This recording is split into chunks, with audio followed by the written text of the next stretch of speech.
अमेरिकी supreme court का और इंडियन सुप्रीम कोर्ट का कंपैरिजन किया अपन ने।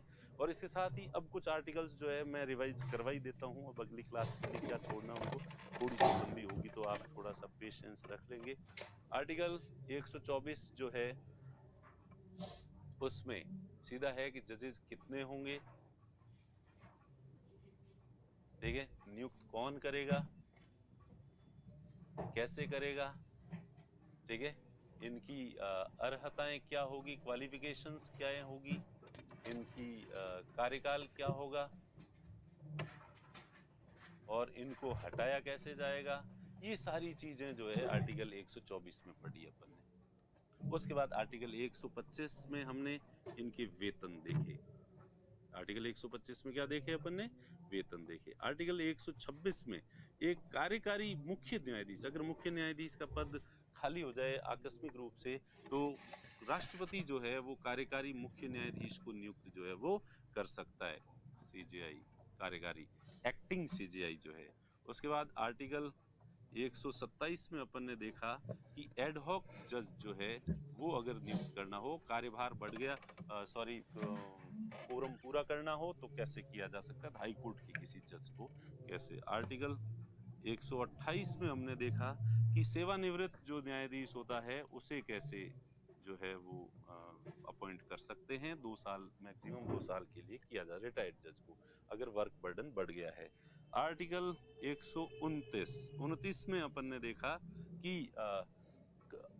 कंटेम्प्ट ऑफ कोर्ट, जो court of record and contempt of court, अभिलेखीय न्यायालय व न्यायालय की अवमानना, सुप्रीम कोर्ट के जो वर्डिक्ट्स हैं उनको अधीनस्थ जो दूसरे वाले न्यायालय हैं ये उनको भगवान की ईश्वरीय वाणी की तरह लेंगे, उसकी क्रिटिसाइज नहीं करेंगे, उसकी समीक्षा नहीं करेंगे, उस पर कोई टिप्पणी नहीं करेंगे, बल्कि उनका अनुसरण करेंगे, ठीक है।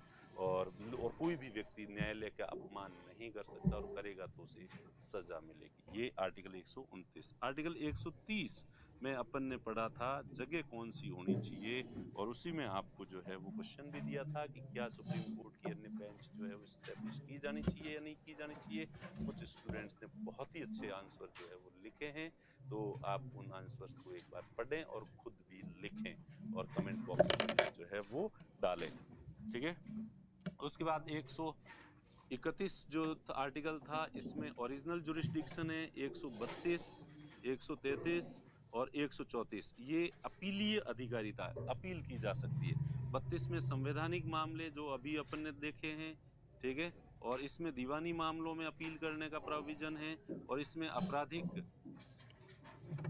मामलों में जो है वो कर 132, 33 और 34 ये तीनों आर्टिकल जो है एपिलेट जुरिस्डिक्शन को बताते हैं, ये ओरिजिनल जुरिस्डिक्शन को बताता है। और 135 में वही संघीय न्यायालय, 136 एसएलपी के बारे में बात की गई है, 137 में जो है 137 में केजरीवाल हो सकता है सुप्रीम कोर्ट अपनी बात को मुकर सकता है, 138, 139 और 140 इन तीनों में जो है कि संसद जो है वो सुप्रीम कोर्ट की शक्ति में वृद्धि कर सकती है। और 139 ए में जैसा कि मैंने बताया कि मामलों को ट्रांसफर किया जा सकता है। उसके बाद जो है वो आर्टिकल 141 इसमें अभी देखा कि सुप्रीम कोर्ट जो विधि बनाएगा सभी न्यायालयों की माननी पड़ेगी। 142 बहुत लंबी चौड़ी व्याख्या की थी, पूर्ण न्याय की बात की गई है कि न्याय हो तो पूरा होना चाहिए, अधूरा न्याय नहीं होना चाहिए, और न्याय पूरा न्याय देने के लिए सुप्रीम कोर्ट को बहुत बड़ा ब्रह्मास्त्र इसमें दिया गया है। 143 सुप्रीम राष्ट्रपति सलाह ले सकता है सुप्रीम कोर्ट से, प्रेसिडेंट। 144 आप आरएस बनो तो आप ध्यान रखना सुप्रीम कोर्ट के सहायक के रूप में काम करोगे, ध्यान रखना ये आपके लिए 144। 145 है सुप्रीम कोर्ट अपने नियम वगैरह खुद बनाएगा, और 146 जो है अपने जो कर्मचारी और अधिकारी है उनकी नियुक्ति भी खुद ही करेगा सुप्रीम कोर्ट, दूसरा कोई इंटरफेयर नहीं कर सकता। और 147 में है निर्वचन यानी question of law, substantial question of law, विधि का सारवान प्रश्न का मतलब क्या होगा उसको एक्सप्लेन किया गया है, ठीक है।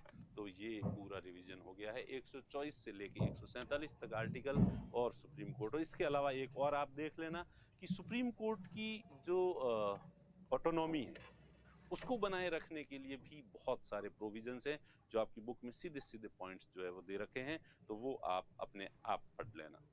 एक